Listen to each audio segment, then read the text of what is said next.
ये सारी चीजें जो हमने देखी, ये सब लोग आप लोग वेक्टर में पढ़ते हैं। इसमें कोई हम नई बात आपको नहीं बताया, ये सब लोग जानते हैं। लेकिन बात ये है कि ये रियल लाइफ में हमारे कैसे यूटिलाइज होता है। तो चलिए आज हम बात करेंगे, इसको आप ध्यान से देख लीजिए और इसी पे हम आज आगे की चर्चा करते हैं। तो चलिए हम इसमें आपको बताते हैं कि क्या है, इसको कैसे यूटिलाइज करेंगे रियल लाइफ में, आप कैसे अपने बुक में यूज करेंगे या जो भी चैप्टर्स आप पढ़ते हो उसमें किस तरीके से आप इसको यूटिलाइज करते हो। तो सबसे पहले हम समझेंगे रियल लाइफ में किसका यूटिलाइजेशन क्या है, तभी आप इसको पढ़ने में मन लगाओगे और आपका इंटरेस्ट आएगा। तो सबसे पहले अगर मैं बात करूं तो आपका अभी ईरान और अमेरिका का वॉर चल रहा है। इस वॉर के अंदर आपने देखा होगा बहुत सारी मिसाइलें मारी गई, बहुत सारी। आप देखे होंगे कभी अमेरिका ने मारा, कभी आपका ईरान ने मारा, है ना। इस तरीके से खूब सारी मिसाइलें जो है दागी गई। अब जब ये मिसाइलें दागी जा रही हैं या इसको जब भी लॉन्च किया जा रहा है मिसाइल्स को, तो मानी सी बात है कि कोई ना कोई आपका टारगेट होगा। हवा में तो मिसाइल ऐसे तो मारोगे नहीं फालतू में, या अगर मान लीजिए आपको कोई भी फायर करना है कहीं पे भी, तो हवा में तो मारोगे ना कोई टारगेट बनाओगे। तो जब भी आप टारगेट बनाते हो तो टारगेट बनाने में आप क्या करते हो, सबसे पहले आप एक डायरेक्शन लेते हो कि किस डायरेक्शन में मारना है हमें, प्लस हम जिस डायरेक्शन में मार रहे हैं तो मेरा एक यहां से 5 किलोमीटर मारना है, 10 किलोमीटर मारना है। तो हम पहले क्या देखेंगे कि किस डायरेक्शन में मारना है और कितनी दूरी पे मारना है। तो जब दूरी की जब बात आएगी तो अगर मैं बात करूं तो कोई ना कोई आप रेफरेंस पॉइंट मानोगे, कोई ना कोई आप रेफरेंस पॉइंट लोगे और इस रेफरेंस पॉइंट को आप 0 0 0 से लिखते हो, यही तो करते हो। और ये 0 0 0 जो है एक्स वाई जेड कोऑर्डिनेट को शो करता है, जो कि हम बुक पे या कॉपी पे देखते हैं। तो इसको हम x मान लेते हैं, इसको हम y मान लेते हैं और ये आपका एक जो छोटू सा है इसको z मान लेते हैं। लेकिन इस बात को ध्यान रखिएगा कि अगर मान लीजिए कि मेरा ये एक, मान लीजिए आपको दिखाते हैं, ये मान लीजिए मेरा अगर कोई कोऑर्डिनेट है तो इसमें जो है इसको मैं x मान लिया, इसको मैं y मान लिया। अब इसमें जो है अगर तीसरा कोऑर्डिनेट मुझे दिखाना होगा तो मैं क्या करूंगा कि एक और पेन लूंगा और मैं इसको इस तरीके से कर दूंगा। ये तो देखिए, अगर ध्यान से देखिए तो मैंने इसको x माना, इसको y माना, इसको z मान लिया। आप अपने तरफ से भी देखिए तो ये z मान लीजिए, आपकी तरफ जो आ रहा है ये x y। तो यानी ये एक प्लेन में x y कोऑर्डिनेट हो गया, एक प्लेन में आपका z और x हो गया और एक प्लेन में आपका y और ये देखिए ये प्लेन जो होगा आपका, ये आपका z था, ये y था। तो तीन प्लेन होंगे और तीन कोऑर्डिनेट होंगे। इसका ओरिजिन कहाँ है, तो ओरिजिन इसका यहाँ, जहाँ पे तीनों का मीटिंग पॉइंट है, ये इसका ओरिजिन है। अगर मान लीजिए मुझको इस पॉइंट पे मिसाइल मारना है ना, तो मैं क्या करूंगा, अगर इस पॉइंट पे आना है तो सबसे पहले मैं x पे चलूंगा जितनी दूरी पे होगा, फिर y पे चलूंगा और फिर यहां से z पे चल के मैं यहां पहुंच जाऊंगा। देखिए x y और तीसरा z, मैं इस पॉइंट पे पहुंच गया। तो इसी तरीके से आप एक रेफरेंस पॉइंट मानते हो और उस रेफरेंस पॉइंट को मैंने अगर देखिए यहां पे देखिए तो ये आपका एक्स वाई हो गया, ये प्लेन हो गया, आपको दिख रहा है। और ये जो जेड था, ये जो आपकी तरफ आ रहा था, जो मार्कर्स में दिखा रहा हूं, इसको मैंने इस तरीके से लिटा दिया, तो ये जेड हो गया, क्योंकि इस पे मैं ऐसे बना नहीं सकता।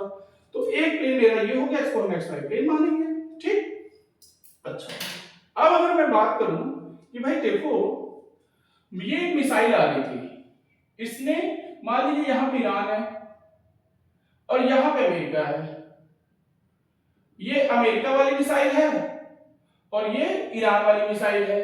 ठीक है, इधर मान लीजिए कि इधर जो है आपका अमेरिका की साइड इसने फेंका, अमेरिका ने ईरान की साइड फेंका। ये हो सकता है, लॉन्च कर सकते हैं दोनों एक दूसरे के ऊपर। अब बात यहां पे ये है कि ईरान कहां पे है, उस पॉइंट को लोकेट करना पड़ेगा, अमेरिका कहां पे है, उस पॉइंट को लोकेट करना पड़ेगा। तो जब हमको मान लीजिए ये ईरान है, यहाँ पे मुझे मिसाइल मारनी है, तो मेरा अगर रेफरेंस पॉइंट ये है, तो मैं यहाँ से क्या करूंगा कि एक ऐसे मिसाइल बनाऊंगा, यहाँ पे इसको मिसाइल को इस तरीके से दिखाऊंगा ऐसे। अब मुझे ये टारगेट है मेरा, है ना, तो यहां से मेरा कोई ना कोई एक एंगल होगा थीटा, और इस थीटा पे करके और किसी ना किसी वेलोसिटी से मैं इसको थ्रस्ट दूंगा, यानी कुछ ना कुछ मैग्नीट्यूड, जो वेलोसिटी के अंदर मैग्नीट्यूड होगी 5 मीटर पर सेकंड, 10 मीटर पर सेकंड, 20 मीटर पर सेकंड, जिससे भी होगा इसको थ्रस्ट दूंगा और ये ऐसे उड़ते हुए जाएगी और यहां जाके ऐसे इस पॉइंट को हिट कर देगी, ऐसे जाएगी और ऐसे करके हिट कर देगी, यहां से जाएगी ऐसे हिट कर दी। अब बात यहां पे समझने वाली क्या है कि जो मैंने ये v लिया, तो इसको मैंने बोला कि 10 मीटर पर सेकंड से मैंने फेंका, एक एग्जांपल ले लिया, और मैंने एंगल ये बना के फेंका, तो क्या अगर मैं ये एंगल ऐसे चेंज कर देता, इसका इस एंगल को थोड़ा सा मैं बढ़ा देता, या मैं इस एंगल को थोड़ा सा इस तरीके से घटा देता, या तो मैं बढ़ा देता, इसको डबल डैश दिखा दीजिए, इसको थीटा डैश से, तो या तो मैं इस एंगल को बढ़ा देता थीटा को थोड़ा सा, या तो इसको घटा देता, तो क्या मैं अगर इस वेलोसिटी से ही मारता तो ये जाके हिट होता? कभी नहीं होता। ये पर्टिकुलर वेलोसिटी पे पर्टिकुलर एंगल पे मारा तो ये जाके टारगेट हिट हो गया, लेकिन अगर मैं इस एंगल को चेंज कर देता तो ये देखिए, ध्यान से देखिए, ये पहले गिर जाता और ये हो सकता है उसको क्रॉस करके आगे निकल जाता। तो इसका मतलब कि एंगल जो है मेरा डायरेक्शन का रोल यहां निभा रहा है, और जो ये 10 मीटर पर सेकंड देख रहे हैं ये हमारा मैग्नीट्यूड का रोल निभा रहा है। तो यानी मैग्नीट्यूड प्लस डायरेक्शन, और डायरेक्शन मैंने बोला 3 तरीके से दिखा सकते हैं, पहले भी मैंने बताया किससे, एक तो आप ईस्ट वेस्ट नॉर्थ साउथ, दूसरा एंगल, तीसरा आई जे के से, ठीक। तो ये आपको समझ में आ गया कि भाई देखो, अगर मेरे पास डायरेक्शन और मैग्नीट्यूड है तो मैं किसी भी टारगेट को एग्जैक्टली हिट कर सकता हूं। तो ये तो मेरे रियल लाइफ का एग्जांपल है। अगर दूसरा इसका एग्जांपल देखें तो मैं सैटेलाइट्स हो गया, या जो भी चीजें बड़ी बड़ी सैटेलाइट्स हो गई, उनको जब हम बाहर भेजते हैं किसी ऑर्बिट में प्लेस करने के लिए, तो आप किसी ना किसी वेलोसिटी से उसको भेजते हैं, कुछ ना कुछ इंक्लाइनेशन पे भेजते हैं, या तो वर्टिकल भेजेंगे या तो इंक्लाइन करके भेजेंगे, और उसको ले जाके किसी ना किसी ऑर्बिट में सेटल करते हैं, फिर वो किसी ना किसी के अराउंड घूमना सैटेलाइट स्टार्ट करता है, चाहे वो अर्थ के अराउंड घूमे, चाहे जिसके अराउंड आप घुमाना चाहें। तो बात यहां पे यही है कि वेक्टर का अगर निचोड़ निकाला जाए तो रियल लाइफ में इसके इंपॉर्टेंस बहुत ज्यादा है। अगर अब मैं बात करूं फिजिक्स पॉइंट ऑफ व्यू से कि फिजिक्स में सर इसका कहां यूटिलाइजेशन है, तो फिजिक्स में अगर देखिए तो सारे चैप्टर्स, आप जितने भी चैप्टर्स देखते हो, चाहे वो आपका स्ट्रेट लाइन मोशन हो गया, या वर्क पावर एनर्जी हो गया, या आपका रोटेशनल मोशन हो गया, जितने भी आप चैप्टर देखोगे, और या आगे चले जाओ 12th में तो आपका इलेक्ट्रोस्टैट हो गया, मैग्नेटिज्म हो गया, हर जगह आपका वेक्टर का एप्लीकेशन है। एक आपको मैं एग्जांपल दिखाता हूं वेक्टर का बहुत ही अच्छा, देखिए आप समझिए इस चीज को। अगर मैं आपसे कहता हूं कि बेटा ये एक मेरा सरफेस है, क्या है, ये एक मैंने सरफेस बनाया, ठीक, इसका कुछ ना कुछ एरिया होगा, और इससे मैंने एक इस तरीके से इलेक्ट्रिक फील्ड लाइंस गुजार दी, ठीक है। अगर मान लीजिए कि मैं यहां से इलेक्ट्रिक फील्ड लाइन से गुजारा, उसमें एक आपका एक क्रॉस सेक्शन एरिया पड़ा हुआ है ना, प्लेट टाइप का है जिसका एरिया ए है। अगर मान लीजिए मैं आपसे ये कहता हूं कि मेरे पास बेटा एक ये बुक है, इस बुक को मैंने ऐसे रखा और इलेक्ट्रिक फील्ड लाइंस इधर से इधर जा रही थी, तो इलेक्ट्रिक फील्ड लाइन बहुत सारी हैं, तो इसका मतलब इसके एरिया को इलेक्ट्रिक फील्ड लाइंस कट करेंगी, ये तो 100% है।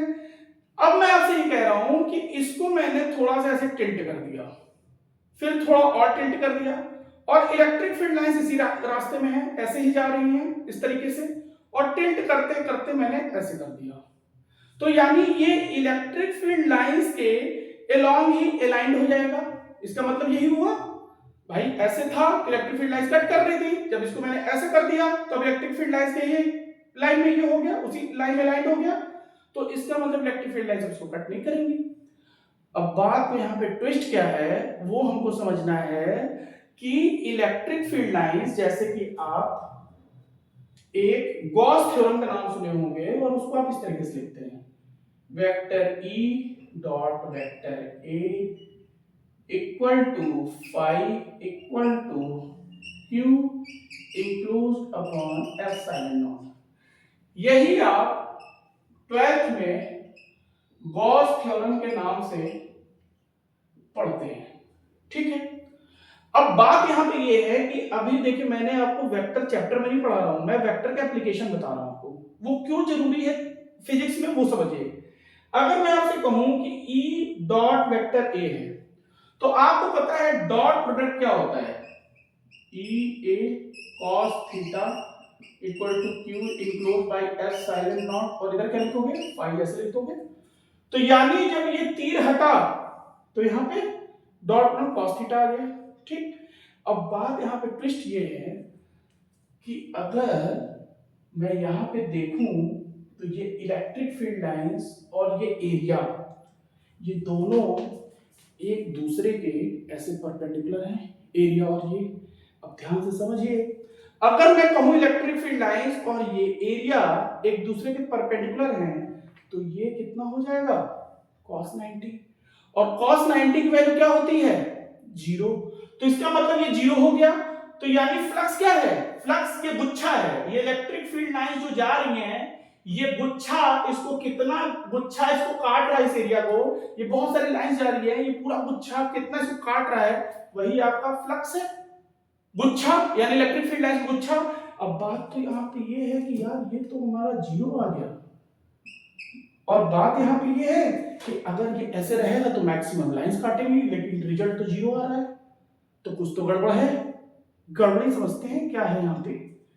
तो यहां पे अगर आप ध्यान से देखिए तो जो मैंने ए लिया है बेटा, ये एरिया मैं कैसे लूंगा उसमें गड़बड़ी हुआ है। कैसे, देखो अगर मैं पूछूं कि बेटा ये बताओ कि इसका एरिया, ये एरिया है, इसका मैं पूछूं कि कैसे डायरेक्शन दिखाओगे, तो बहुत आर्बिट्री डायरेक्शन है, एक इधर एक इधर एक इधर एक इधर, कई सारे डायरेक्शन हो सकते हैं। लेकिन अगर मैं कहूं मैंने इसको ऐसे रखा या मैंने इसको ऐसे रखा और मैंने इसके ऊपर ये मार्कर रखा और इसको मैंने बोला कि मैं इस एरिया का जो डायरेक्शन है इस मार्कर से दिखा रहा हूं, और इस मार्कर को मैं बोल रहा हूं एरियल वेक्टर। क्या बोल रहे हैं, एरियल वेक्टर।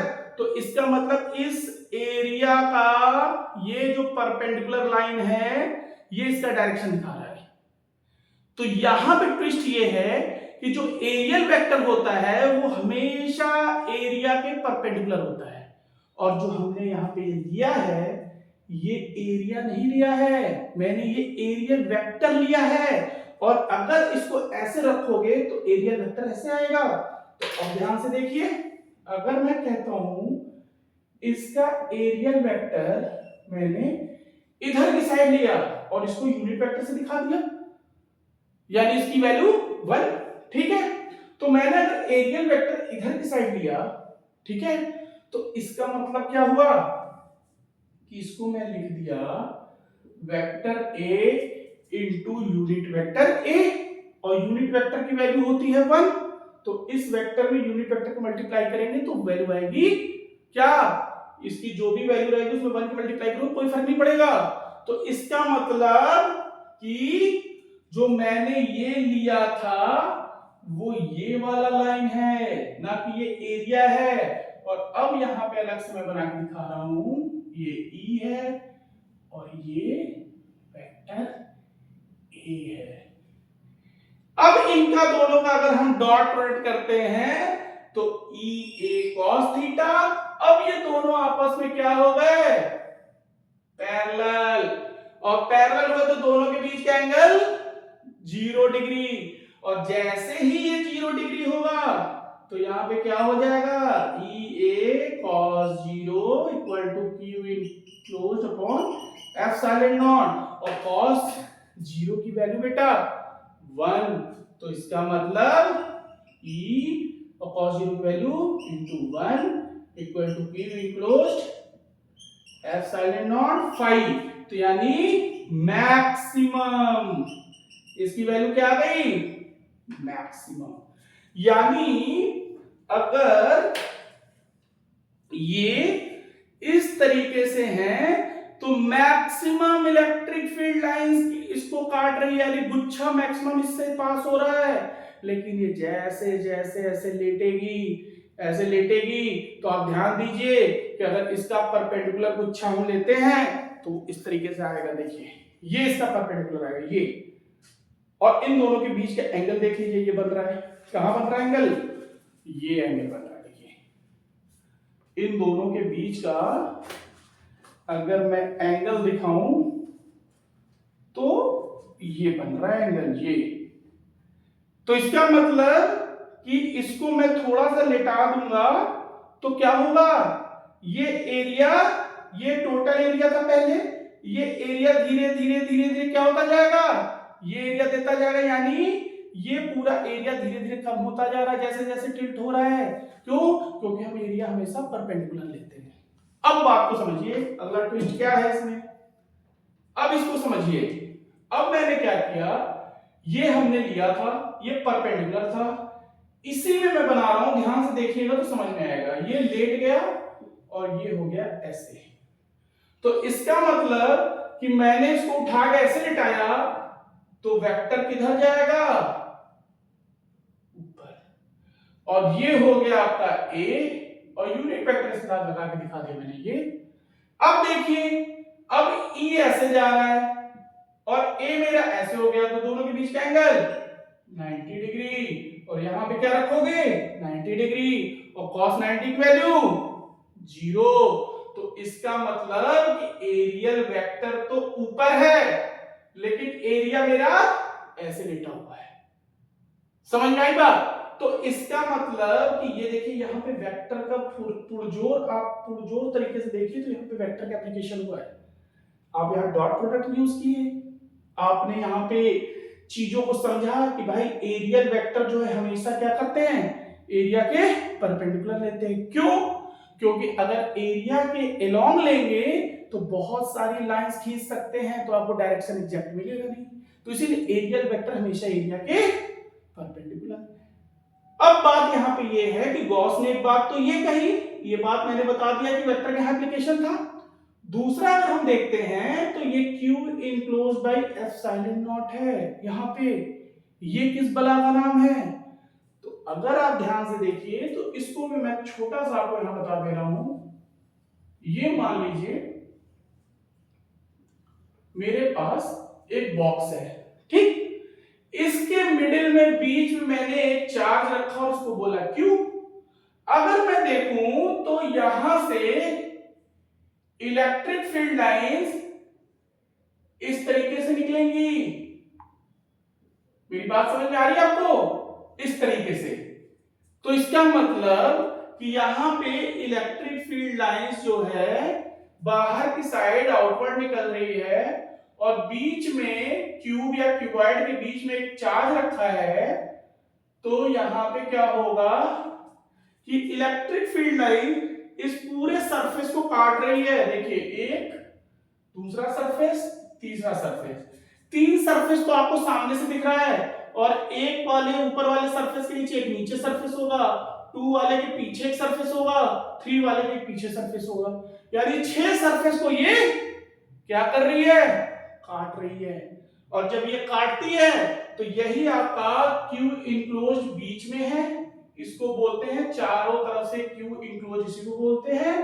और 1/एप्सिलॉन नॉट, ठीक है, Q इनक्लोज यही दिखाता है कितने सरफेस को काट रही है, 6 सरफेस को।